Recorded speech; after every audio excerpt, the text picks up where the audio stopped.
தேவனுடைய பரிசுத்த நாமத்துக்கு மகிமை உண்டாவதாக.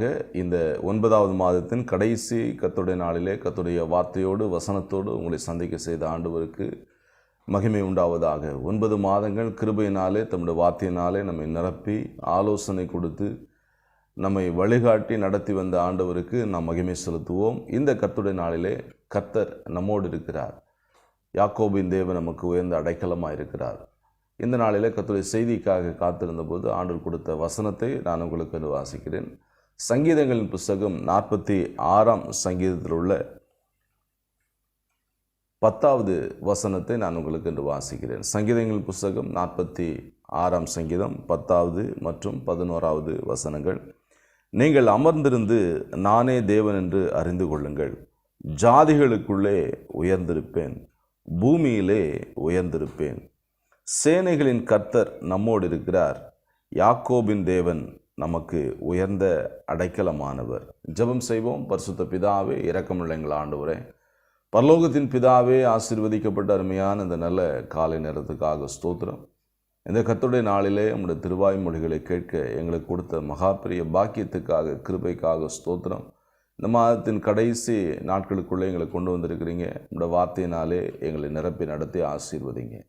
தயவுள்ள சித்தத்தை எங்களுக்குள்ளே பூரணமாய் நிறைவேற்றி நடத்துவீராக. நாங்கள் அமர்ந்திருந்து நீரே தேவன் என்பதை இன்னும் ஆழமாய் நாங்கள் அறிந்து கொள்ள எங்களுக்கு உதவி செய்யும், வழி நடத்துங்க. இயேசுவின் நாமத்தில் வேண்டுகிறோம் எங்கள் அன்பின் பிதாவே, ஆமேன் ஆமேன். தேவனுடைய பரிசுத்த நாமத்துக்கு மகிமை உண்டாவதாக. தாயின் கருவிலே உருவான நாளுக்கு முன்பதாகவே நம்மை அறிந்து நம்முடைய ஆண்டவராகிய தேவன் நம்மை கிருபையினாலே ரட்சித்து அவருடைய மந்தையிலே சேர்த்து அவருடைய பிள்ளைகளாக நம்மை மாற்றியிருக்கிறார். நம்மை அறிந்த ஆண்டவரை நாம் இன்னும் சரியாக அறிந்து கொள்ளவில்லை. சங்கீதக்காரன் சொல்லுகிறார், சங்கீதத்தில் ஆண்டவராகிய தேவன் சொல்லுகிறார், நீங்கள் அமர்ந்திருந்து நானே தேவன் என்று அறிந்து கொள்ளுங்கள். நம்முடைய ஆண்டவர் எப்படிப்பட்டவர்? அவர் மிகவும் பயங்கரமானவர். 8 மற்றும் 9 வசனம் சொல்லப்பட்டிருக்கு. பூமியிலே பாழ்கடிப்புகளை நடத்துகிற கர்த்தருடைய செய்கைகளை வந்து பாருங்கள். அவர் பூமியின் கடைமனை மட்டும் யுத்தங்களை ஓய பண்ணுகிறார். ஈட்டியை முறிக்கிறார், வில்லை ஒடிக்கிறார், ரதங்களை நெருப்பினாலே சுட்டரிக்கிறார் என்று வாசிக்கிறோம். நம்முடைய ஆண்டவர் அவர் யுத்தங்களை ஓய பண்ணுகிற தேவன். நாம் வாழ்கிற இந்த உலகத்தில் யுத்தங்களை ஒவ்வொரு நாளும் கேள்விப்பட்டு கொண்டே இருக்கிறோம். யுத்தங்களால் நிறைந்திருக்கிற இந்த உலகத்தில் நாம் வாழ்ந்து கொண்டிருக்கிறோம். உலக தலைவர்கள் சமாதானத்துக்காக அவர்கள் பேச்சுவார்த்தை நடத்தியும் சமாதானத்தை காண முடியவில்லை. யுத்தங்களும் கொள்ளை நோய்களும் நிறைந்த இந்த உலகத்தில் நாம் வாழ்ந்து கொண்டிருக்கிறோம். ஒவ்வொரு நாளும் அது குறித்தான செய்திகளை நாம் கேட்டுக்கொண்டே இருக்கிறோம். ஆனால் நாம் ஆராதிக்கிற ஆண்டவர் அவர் பயங்கரமானவைகளை செய்கிற தேவன். அவர் மிகவும் அதிசயமான காரியங்களை செய்கிற தேவன். அவருடைய வல்லமை மகா பெரிய வல்லமை, சர்வ வல்லமை உள்ள நம்முடைய ஆண்டவரை நாம் ஆராதித்து கொண்டிருக்கிறோம். அவரை நாம் சேவிக்கிறோம். அந்த ஆண்டவர் யுத்தங்களை ஓய பண்ணுகிறாராம். ஈட்டியை முறிக்கிறார், வில்லை ஒடிக்கிறார், ரதங்களை நெருப்பினாலே சுட்டரிக்கிறார். நாம் வாழ்கிற இந்த உலகத்தை ஆண்டவர் 5 நாட்களிலே வார்த்தையினாலே அவர் படைத்து விட்டார். அதை எழுந்து போய் அப்படி செய்யணும் இப்படி செய்யணும் எல்லாவற்றையும் எந்த கிரியை செய்யும், வார்த்தையினாலே இந்த உலகத்தை படைத்து விட்டார். ஆனால் அவருடைய சாயலின்படி இருக்கிற உங்களையும் என்னையும் மாத்திரம் ஆண்டவர் மண்ணை பிசைந்து ஆண்டவர் நம்மை அழகாக அவரை போல உருவாக்கி அவருடைய ஜீவ சுவாசத்தை நமக்கு கொடுத்து நம்மை ஜீவாத்மாவாக மாற்றியிருக்கிறார். மற்ற சிருஷ்டிப்பை காட்டிலும் மற்ற சிருஷ்டிகளை காட்டிலும் விசேஷித்தவர்களாக இருக்கும்படியாக கர்த்தர் அவருடைய கையினாலேயே நம்மை உருவாக்கியிருக்கிறார். அந்த ஆண்டவர் சொல்லுகிறார், நான் யுத்தங்களை ஓய பண்ணுவேன் என்று சொல்கிறார். அது மட்டுமல்ல, அந்த தேவனை நாம் அறிந்து கொள்வது இன்னும் அவசியமாக இருக்கிறது. இந்த காலவெளியில் பரிசுத்தாவை நமக்கு முக்கியத்துவப்படுத்தி காண்பிக்கிற காரியம், நீங்கள் அமர்ந்திருந்து நானே தேவன் என்று அறிந்து கொள்ளுங்கள். ஆண்டவரை இன்னும் அதிகமாக அறிந்து கொள்ள தேவனுடைய பாதத்தில் அமர்ந்திருப்பது மிக மிக அவசியமாக இருக்கிறது. 9 மாதங்களிலே கர்த்தர் அற்புதமாய் அதிசயமாய் நம்முடைய வாழ்க்கையில் அவர் பயங்கரமானவைகளை செய்து நம்மை பத்திரமாய் பாதுகாத்து கொண்டு வந்திருக்கிறார். இந்த 9வது வசனம் வாசினா, யுத்தங்களை அவர் ஓய பண்ணுகிறார். நம்முடைய ஆண்டவர் யுத்தங்களை ஓய பண்ண அவரால் மட்டும்தான் முடியும். இந்த உலகம் யுத்தங்களுக்கு ரெடியாக இருக்குது. இந்த உலகத்தினுடைய பல தேசங்களிலே அவர்கள் அணு ஆயுதங்களை தயாரித்து இன்னும் தங்களுடைய இராணுவ பலத்தை பெருக்கி கொண்டு நாங்கள் பெரியவர்கள், நீங்கள் பெரியவர்கள் என்று சொல்லி அவர்கள் ஓயாமல் ஒவ்வொரு நாளும் பேசி கொண்டிருக்கிற இந்த சூழ்நிலை நம்முடைய ஆண்டவர் யுத்தத்தை தடுக்கிறார். அவர் யுத்தங்களை ஓய பண்ணுகிறார். அவரை கிரியை செய்ய வைப்பது அவருடைய சபைதான். அவருடைய ஜனங்கள் அவரை நோக்கி விண்ணப்பிக்கும் பொழுது கர்த்தர் தம்முடைய ஜனத்துக்காக எழுந்தருளி காரியங்களை செய்கிறார். நாம் அவருடைய பாதத்தில் அமர்ந்திருந்து அவரை இன்னும் நாம் அறிந்து கொள்ளும்போது அவர் நமக்காக இன்னும் அநேக காரியங்களை அவர் செய்து முடிக்கிற ஆண்டவராக இருக்கிறார். இந்த காலவெளியிலே ஆண்டவரை நாம் எப்படி அறிந்து கொள்ள வேண்டும்? ஆண்டவரை அறிந்து கொள்வதற்கு இன்னும் அவருடைய சமூகத்தில் அமருவதற்கு என்ன செய்ய வேண்டும்? ஏசாயா தீர்க்கதரிசியின் புஸ்தகத்தில் 30ஆம் அதிகாரத்தில் உள்ள 15வது வசனம் சொல்லப்பட்டிருக்கு. நான் அந்த வசனத்தை நான் உங்களுக்கு வாசிக்கிறேன். ஏசாயா தீர்க்கதரிசியின் புஸ்தகம் 30ஆம் அதிகாரம் 15வது வசனம், நீங்கள் மனம் திரும்பி அமர்ந்திருந்தால் ரட்சிக்கப்படுவீர்கள். நாம் இந்த உலகத்தின் காரியங்களிலே நம்மை சமாதானத்தை கெடுக்கிற காரியங்களிலே, ஆசீர்வாதத்தை விட்டு திசை திருப்புகிற காரியங்களிலே, பரிசுத்த ஜீவியத்திலிருந்து திசை திருப்புகிற காரியங்களில் நாம் ரட்சிக்கப்பட வேண்டும். விடுதலையாக்கப்பட்டு தேவ சமூகத்தை நாடி தேவனோடு இணைந்த ஒரு பயணத்தை நாம் மேற்கொள்ள வேண்டும் என்று சொன்னால் நாம் இவைகளெல்லாம் அவற்றிலிருந்து விடுவிக்கப்பட வேண்டும். அவைகள் தான் விடுவிக்கப்படுவதற்கு நாம் தேவனுடைய சமூகத்தில் அமர்ந்திருப்பது, தேவனை சார்ந்திருப்பது மிக மிக அவசியமாக இருக்கிறது. தேவனை சார்ந்திருப்பதுக்கு நாம் என்ன செய்யணும் சொல்லிட்டால் மனம் திரும்ப வேண்டும் என்று இந்த வேத பகுதியில் வாசி. நீங்கள் மனம் திரும்பி அமர்ந்திருந்தால், அமர்ந்திருப்பதற்கு முன்பதாக நாம் செய்ய வேண்டிய முக்கியமான காரியம் மனம் திரும்ப வேண்டும். மனம் திரும்பாமல் அமர்ந்திருக்கும் பொழுது ஆண்டவராக இயேசு கிறிஸ்து தன்னுடைய பிரசங்கத்தின் முதல் வாக்கியத்தில் சொல்கிறார், மனம் திரும்புங்கள், பரலோக ராஜ்யம் சமீபமாக இருக்கிறது. தேவனுடைய பாதத்தில் அமர்ந்திருக்க முடியாமல் பல போராட்டங்களில் பல பிரச்சனைகளில் இந்த நாட்களில் கிறிஸ்தவ சமுதாயம் சிக்கி தேவனோடு உள்ள நேரத்தை இழப்பதற்கு வழிவகை செய்து வருகிறது. முக்கியமாக மீடியா, ஃபோன் மற்றும் உள்ள இக்காலத்தினுடைய தகவல் தொடர்பு சாதனங்களாலே நாம் தேவனோடு தொடர்பு கொள்ள முடியாத ஒரு சூழ்நிலைக்குள்ளே மனிதர்கள் சபை தள்ளப்பட்டு விடுவதை நாம் கண்கூடாக பார்க்க முடிகிறது. இந்த காலையில் கர்த்தர் சொல், நீங்கள் என் சமூகத்தில் அமர்ந்துருங்க, நானே தேவன் என்று அறிந்து கொள்ளுங்க, நான் தேவன், நான் ஒருத்தர் இருக்கிறேன் அப்படிங்க நீங்கள் அறிந்து கொள்ளுங்கப்பா, நீங்கள் என் சமூகத்தில் உட்காருங்க அப்படிங்கிறார். இன்றைக்கி நம்ம சுற்றி உள்ள காரியங்களை பார்த்து பார்த்து பயந்து நம்மளுடைய தேவன் யார் என்பதை நம்ம மறந்துடுறோம். ஆனால் ஆண்டவர் சொல்ல, நீங்கள் அமர்ந்திருந்த நான் தான் தேவன் அறிந்து கொள்ளுங்க. நீங்கள் அமர்ந்திருப்பதுக்கு முக்கியமான காரணம், நீங்கள் அமர்ந்திருக்க முடியாமல் இருக்கிறது முக்கியமான காரணம் மனம் திரும்பலை, சரியானபடி உங்கள் மனதை திருப்பவில்லை. நீங்கள் தேவனுடைய சமூகத்துக்கு நேராக நம்முடைய மனதை திருப்பினாதான் நாம் அமர்ந்திருக்க முடியும். எவைகளில் தான் நம்ம மனம் திரும்ப வேண்டும்? தேவனுடைய சமூகத்தில் அமர்ந்திருந்து தேவனையே சார்ந்த இந்த மக்களுக்கு என்ன நடந்துச்சு? 3 நாட்கள் இயேசுடைய உபதேசத்தையே கேட்டு அவருடைய பாதத்திலேயே அமர்ந்திருந்த மக்கள் அற்புதத்தை கண்கூடாக பார்த்தாங்க, பெருக்கத்தை கண்கூடாக பார்த்தாங்க. அது மட்டுமல்ல, அந்த அற்புதத்தை அனுபவித்தாங்க, அந்த பெருக்கத்தை அனுபவித்தாங்க. நீங்களும் கூட கர்த்தருடைய சமூகத்தில் உட்கார்ந்தீங்கன்னா, தேவ பாதத்தில் நீங்கள் அமர்ந்திருந்தீங்கன்னா நீங்கள் பெருக்கத்தை நிச்சயமாக பார்ப்பீங்க. உங்கள் வாழ்க்கையில் பெருக்கத்தை பார்க்க முடியும். நீங்கள் அங்கலாய்க்கிறீங்களா? யாராரோ பெருக்கிட்டு வராங்க, விக்கிரகத்தை வணங்குறவன் பெருகிட்டே போகிறான், ஆனால் என்னுடைய வாழ்க்கையில் பெருக்கம் இல்லை, நீங்கள் அங்கலாய்க்கிறீங்களா? தேவ சமூகத்தில் அமர்ந்துருங்க, தேவனுக்காக காத்துருங்க. அந்த இயேசுவுக்காக காத்திருந்த 5000க்கும் அதிகமான புருஷர்களும் ஸ்திரீகளும் திருப்தியாக சாப்பிட்டாங்க. அவங்க அற்புதத்தை கண்கூடாக பார்த்தாங்க, வார்த்தையை பார்த்தாங்க, வார்த்தைக்கு பின்பு ஆண்டவர் செய்த அற்புதத்தை பார்த்தாங்க. தேவ சமூகத்தில் காத்திருக்கிறவர்களுக்கு கர்த்தர் அற்புதத்தை வைத்திருக்கிறார். அந்த அற்புதத்தை நம்ம அனுபவிக்க முடியும். கானா ஒரு கல்யாணத்தில் இயேசுவோடு அநேகர் வந்திருப்பாங்க. இயேசுவை பார்க்கும்படியாக ஒரு கூட்டம் வந்திருக்கும்னு நான் விசுவாசிக்கிறேன். சீஷர்களோடு சேர்ந்து இயேசுவை பார்ப்பதுக்காக ஒரு கூட்டம் இருந்திருக்கும். அந்த கூட்டமெல்லாம் இயேசுவோடு இருந்து இயேசுவுக்காக வெயிட் பண்ணாங்க, இயேசு ஏதோ செய்ய போகிறாரு அப்படின்னு. அப்படி இயேசுவோடு இருந்து இயேசு எதை செய்ய போகிறாருன்னு காத்திருந்து அமர்ந்திருந்து பார்த்தவங்க நிச்சயமாக இயேசு கிறிஸ்து கொடுத்த 2ஆம் விசை கொடுத்த ருசியான அந்த திராட்சை ரசத்தை கண்டிப்பாக ருசிச்சிருப்பாங்க. இயேசுவோடு நீங்கள் காத்திருந்தீங்கன்னா, இயேசுடைய பாதத்தில் அமர்ந்திருந்தீங்கன்னா உங்களுக்குன்னு ருசியான திராட்சை ரசத்தை கர்த்தர் வைத்திருக்கிறார். எல்லாரையும் போல் நான் சாப்பிட்டுட்டு நான் சீக்கிரமாக போகணும், எனக்கு ஃபஸ்ட்டு சாப்பாடு வேணும், யார் வந்தானே வராட்டானா, எது குறைவு வந்தானோ குறைவு வராட்டானா எனக்கு என்ன அப்படின்னு போகிறவங்க ஆண்டோடைய அற்புதத்தை அனுபவிக்க முடியாது, அதை ருசிக்க முடியாது. இந்த காலவேளையிலே நாம் சற்று பொறுமை காத்து தேவனுடைய பாதத்தில் அமர்வதற்கு நேரத்தை ஒதுக்க வேண்டும். அதற்கு நாம் செய்ய வேண்டியது முதலாவது மனம் திரும்ப வேண்டும்.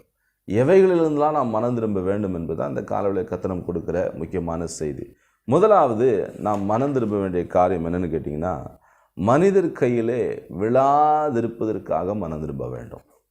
மனிதர் கையில் அநேக சமயங்களில் மனிதருடைய ஆலோசனையில், மனிதருடைய உதவியில், மனிதர்களுடைய ஆளுகையில் நாம் விழுந்து போவதனால தேவ சமூகத்தில் அமர முடியாமல் நாம் சிக்கி தவிக்கிறோம். 2 சாமுவேல் புஸ்தகம் கடைசி அதிகாரத்தில் 14வது வசனத்தில் தாவீது சொல்லுகிறார், கொடிய இடுக்கண்ணில் அகப்பட்டிருக்கிறேன், இப்பொழுதும் தேவனுடைய இரக்கங்கள் மகா பெரியது, நான் தேவனுடைய கையிலே விழுவேனாக, மனிதர் கையிலே விழாதிருப்பேனாக.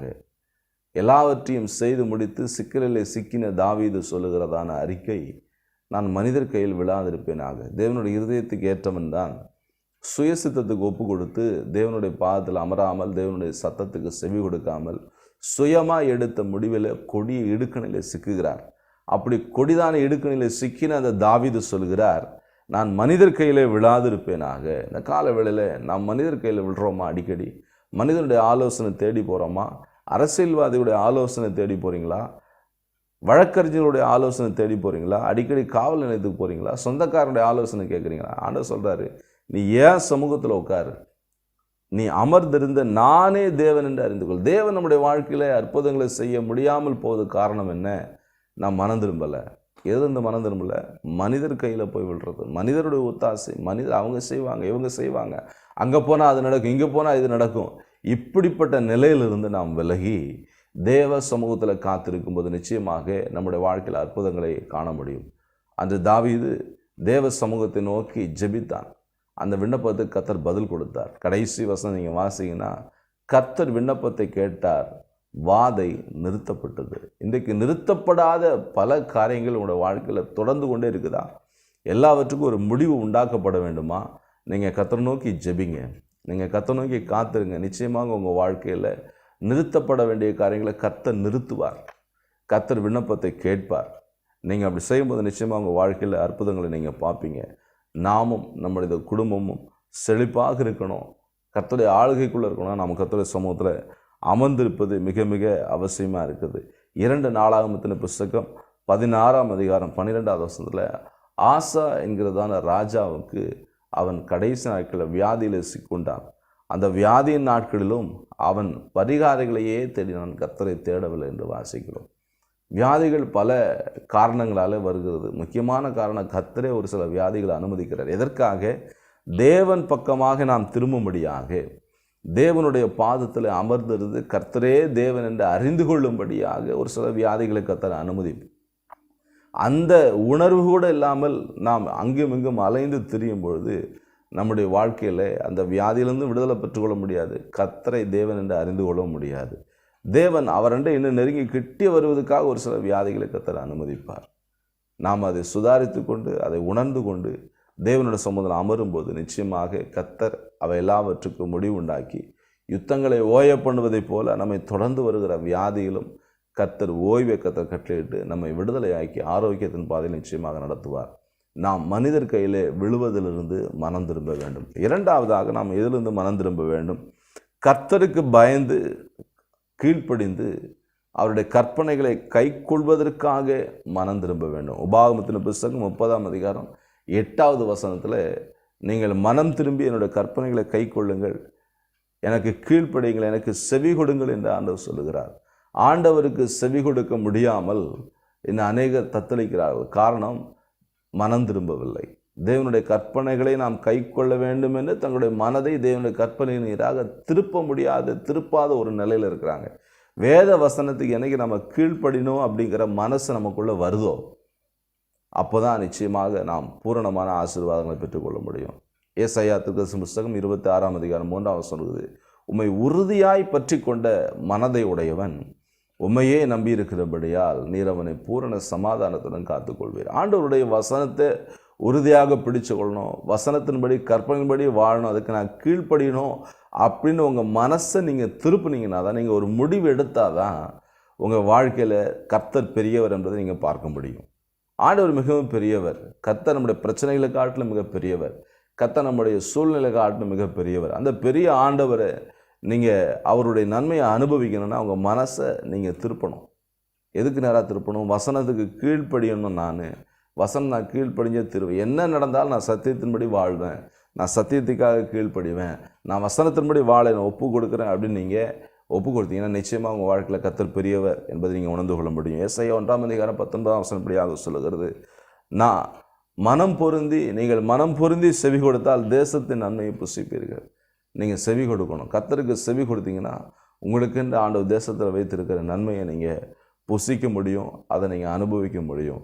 நீதிமொழிகள் 1 கடைசி சொல்லப்படும், எனக்கு செவி கொடுக்கிறவன் எவனோ அவன் விக்கினமின்றி வாசம் பண்ணி ஆபத்துக்கு பயப்படாமல் அமைதியாக இருப்பான். இன்றைக்கி அமைதியான வாழ்க்கை, நன்மையான வாழ்க்கை, தேசத்தின் நன்மையை நீங்கள் புசிக்கணும்.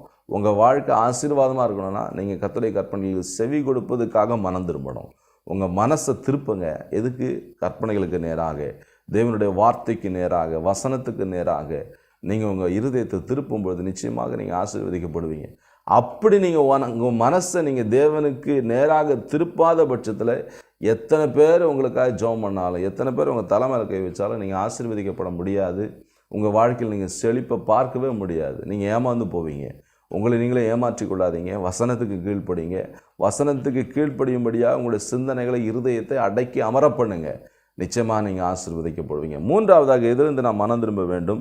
தேவன் நம்மை ஆரோக்கியமாக்க நாம் மனம் திரும்ப வேண்டும். மத்தேயு 13 இப்படியாக சொல்லுகிறது, தேவன் நம்மை நாம் ஆரோக்கியமாக்கும்படியாக மனம் திரும்ப வேண்டும். அவர் உங்களை ஆரோக்கியமாக்கும்படியாக நீங்கள் மனம் திரும்புங்க. தேவன் நம்மை ஆரோக்கியமாக்க அவர் விரும்புகிறார். தேவனுடைய எச்சரிப்பை, தேவனுடைய வார்த்தையை இருதயத்தில் உணர்ந்து நாம் மனம் திரும்பும் போது நிச்சயமாக நம்முடைய ஆவியில், ஆத்துமாவில், சரீரத்தில் நாம் சுகத்தை, ஆரோக்கியத்தை அனுபவிக்க முடியும். உங்கள் சரீரத்துக்கு வியாதிகள் உங்களோடு போராடிக்கிட்டு இருக்கா, அதுலேருந்து நிரந்தரமான விடுதலை உங்களுக்கு வேணுமா? உங்கள் மனதை நீங்கள் தேவனுக்கு நேராக திருப்பணும். உங்கள் ஆரோக்கியம் உங்களுடைய மனம் திரும்புதலிலே இருக்கிறது.